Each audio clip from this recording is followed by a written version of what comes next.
Medical medical రీసెర్చ్‌లో అంటే వైద్య విధానాల్లో మంచి పరిశోధనలో లేటెస్ట్‌గా జరిగింది. చాలా ఎక్సైటింగ్ అన్నది ఎలాన్ ముస్క్ కంపెనీ ద్వారా చేసిన న్యూరాలింక్ అనే కంపెనీ ద్వారా బ్రెయిన్‌లో చిప్ పెట్టడం ఉంది. ఇది అసల మెదడులో పరిశోధనలో ఇది ఒక నూతన అధ్యయనం. చాలా అంటే ఈ బ్రెయిన్ రీసెర్చ్‌లో గానీ, ఈ బ్రెయిన్ స్టడీస్‌లో గానీ ఒక కొత్త విధానం అది. అంటే ఇది వాళ్ళు ఏం చేస్తారంటే లాస్ట్ చాలా ఒక 5-10 ఇయర్స్ నుంచి ఇదే ఈ టెక్నాలజీ అంటే ఆ టెక్నాలజీలో ఏం చేస్తారంటే ఒక రోబోట్ ఒక చిప్ని పెడుతుంది బ్రెయిన్లో. ఆ చిప్కి ఎలక్ట్రోడ్స్ ఉంటాయి, అంటే కరెంట్ తీగల్లా ఉంటాయి. ఆ తీగలు ఏవైతే ఉంటాయో అవి మన హ్యూమన్ ఎయిర్ కంటే మన వెంట్రుక కంటే కూడా 20% అంటే 20 టైమ్స్ స్మాలర్ సైజ్ అనమాట. చాలా సన్నగా ఉంటాయి. ఈ చిప్పు నుంచి వచ్చిన ఎలక్ట్రోడ్స్ బాడీలోకి పెడతారు. ఆ చిప్ పెట్టడం వలన ఆ చిప్లోంచి వచ్చిన ఎలక్ట్రోడ్స్ ఏవైతే ఉన్నాయో నేను చెప్పాను వెంట్రుక కంటే కూడా 20 టైమ్స్ చాలా సన్నమైన ఎలక్ట్రోడ్స్ ఉండవు, అంటే మనకు కనిపించడానికి కూడా కష్టంగా ఉంటాయి. అలాంటి ఎలక్ట్రోడ్స్ని మన బాడీలో పెట్టడం వలన వాళ్ళు ఈ బ్రెయిన్ని కంట్రోల్ చేయడానికి కానీ బ్రెయిన్ అండర్స్టాండ్ చేసుకోవడానికి కానీ ఉంటాయి. మనం ఫస్ట్ అర్థం చేసుకోవాల్సింది ఏంటంటే మెదడు అనేది మెదడులో కణాలు ఉంటాయి, దాన్ని న్యూరాన్ అంటారు. ఆ న్యూరాన్ నుంచి వచ్చే ప్రాసెస్ని యాక్సాన్ అంటారు. అవి ఒక కణము ఇంకో కణానికి సైనాప్స్ అనే దాంతో కనెక్ట్ అవుతుంది. అంటే it is like A network. అంటే బ్రెయిన్ అనేది ఒక కణానికి ఒక కణం మాట్లాడుకుంటూ ఉంటాయి. అలాగే ఒక కణం ఇంకో కణానికి మెసేజ్ పంపిస్తుంది. దీన్ని ఎలక్ట్రికల్ యాక్టివిటీ అంటే కరెంటు యాక్టివిటీలా అవుతుంది. అంటే మన బ్రెయిన్లో ఉన్న ఎలక్ట్రికల్ యాక్టివిటీ నార్మల్గా కూడా మనం రెగ్యులర్గా ఎవాల్యుయేట్ చేస్తుంది, దాన్ని ఈఈజీ అంటాం. ఈసీజీ అనేది గుండెలో ఉన్న ఎలక్ట్రికల్ యాక్టివిటీని రికార్డ్ చేస్తే ఈసీజీ అంటాం. అలాగే బ్రెయిన్లో ఉన్న ఎలక్ట్రికల్ యాక్టివిటీని రికార్డ్ చేస్తే ఈఈజీ అంటాం. మనం చేయి పైకెత్తాను అంటే అది ఒక ఎలక్ట్రికల్ యాక్టివిటీ. అంటే అది చేయి పైకెత్తానంటే కుడి చేయి పైకెత్తానంటే ఎడం వైపు నుంచి మెదడు పనిచేస్తే అది కుడి చేయి పైకి లేపుతాం. అలాగే నేను మాట్లాడుతున్నాను అంటే దానికి ఒక కనెక్షన్ ఉంటుంది. దానికి ఇక్కడ మెదడులో ఇప్పుడు ఈ పార్ట్ ఉన్న వాటిలో మాట శక్తి కానీ మన పెదం కదిలేదు కానీ నాలుక కదిలే కానీ శక్తి ఉంటాయి. అంటే బ్రెయిన్లో ప్రతి పార్ట్కి ఒక ఫంక్షన్ ఉంటుంది.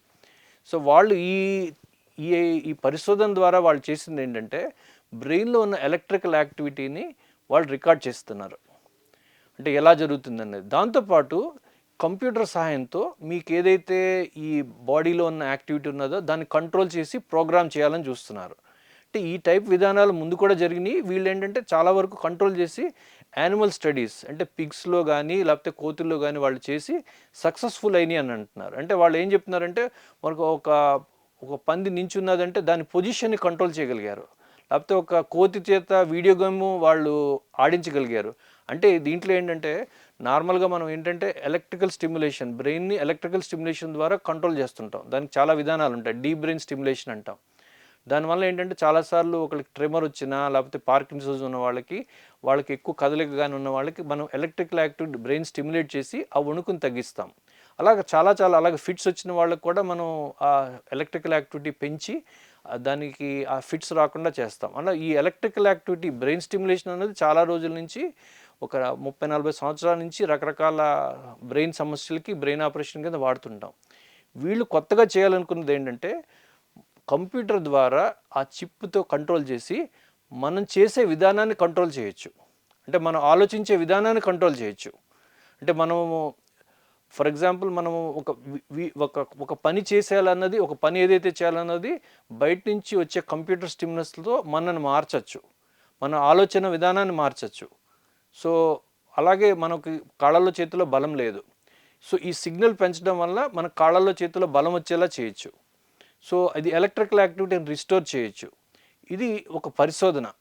ఈ పరిశోధన అన్నది ఎంతవరకు ఎలాగ ఉన్నాయి, రిజల్ట్స్ ఎలా ఉన్నాయి అన్నది మనకు తెలియదు. అంటే ఇది యానిమల్ స్టడీస్లో చాలా రోజుల నుంచి జరుగుతున్నది.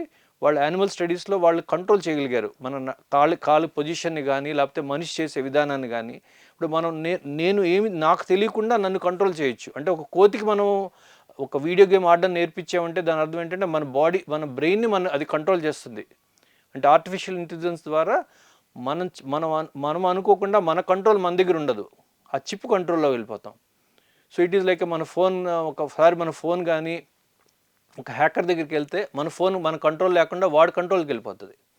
అలాగే మన కంప్యూటర్ కానీ హ్యాక్ అయితే మన కంట్రోల్ లేకుండా వాడు మన కంప్యూటర్లో ఉన్న డేటాలు తీయడం కానీ మన కంప్యూటర్ని వాడుకోవడం కానీ చేయొచ్చు.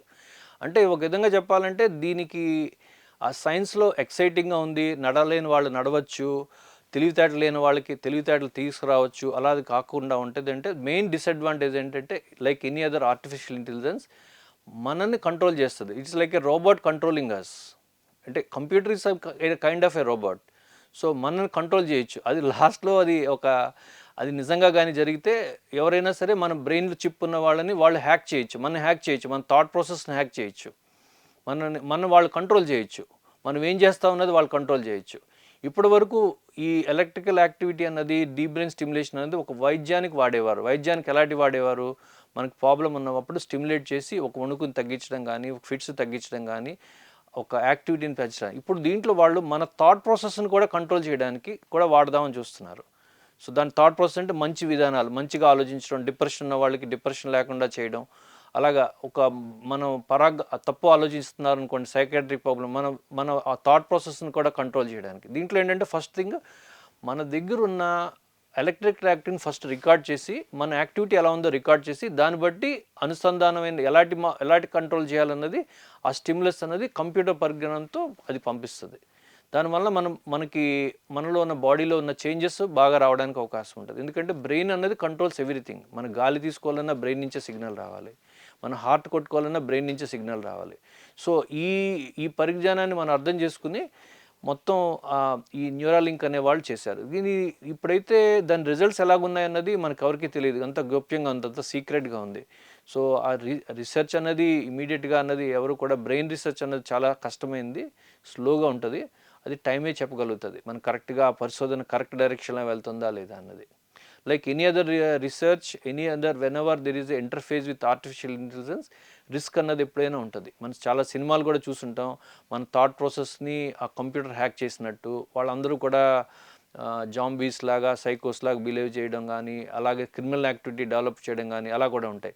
సో ఎక్కడైతే మంచి ఉందో ఈ ఆర్టిఫిషియల్ ఇంటెలిజెన్స్ ద్వారా కానీ కొద్దిగా రిస్క్ అన్నది కూడా ఉండొచ్చు. సో బట్ ఇప్పుడు పనిచేస్తుందా లేదా, ఎంతవరకు పనిచేస్తుంది అన్నది ఆ రీసెర్చ్ రిజల్ట్స్ గురించి మనం వేచి చూడాలి.